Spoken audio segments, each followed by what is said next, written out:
Hello, my name is Cameron Smith, and today I will be diving into the science behind overhead throwing athletes.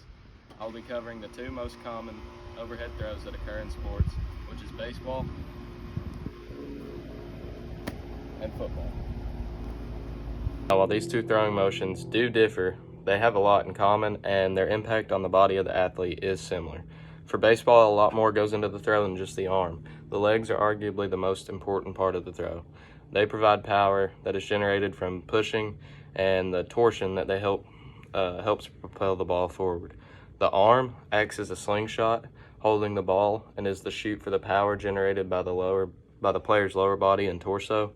The power comes from the ground up when you're playing baseball. When you're throwing, you generate the power with your legs, and it travels up your body out through the arm when the throw comes through.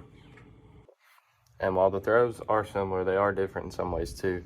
When you set yourself to throw both a football and a baseball, you want to angle your body 75 to 90 degrees, so just facing like your shoulders squared towards your target, and you want to sit back and really use that turn to create some velocity into the throw.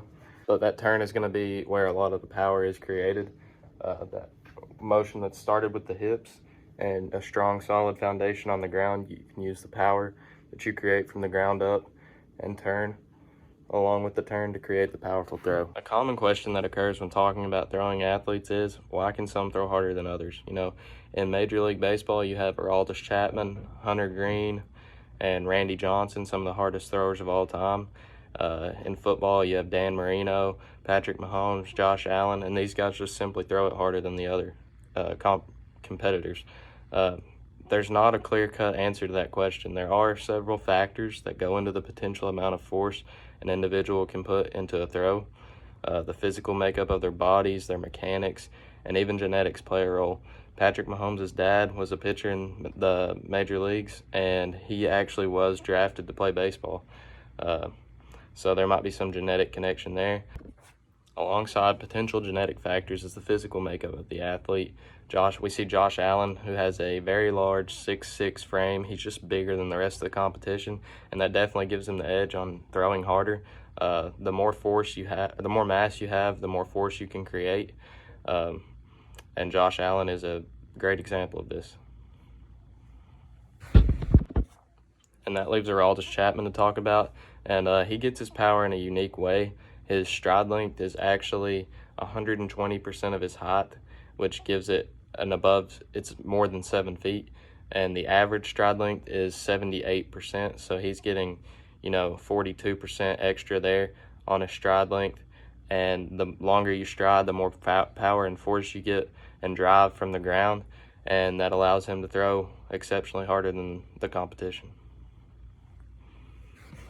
Another factor that Chapman utilizes in his favor is the angle that he creates with his shoulders. By creating a negative 60-degree angle, he allows his arm to slingshot forward and gain more velocity before the ball is actually released.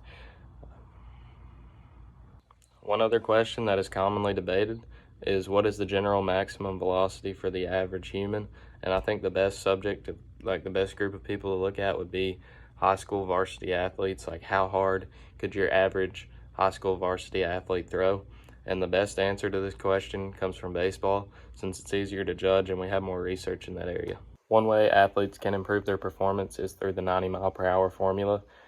This is geared towards baseball, and it's made by Dr. Josh Heenan, but it will also improve velocity in quarterbacks as well. Your momentum potential portion of it, your minimum ideal body weight needs to be your height in inches times 2.5.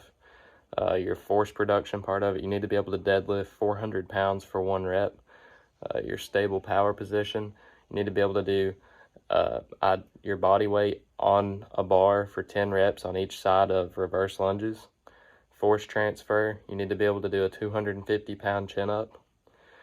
Arm power, you need to be able to throw 300 plus feet in long toss and have optimal authentic mechanics. And this is just a guideline that gives you something to work towards that will result in more velocity and a better performance.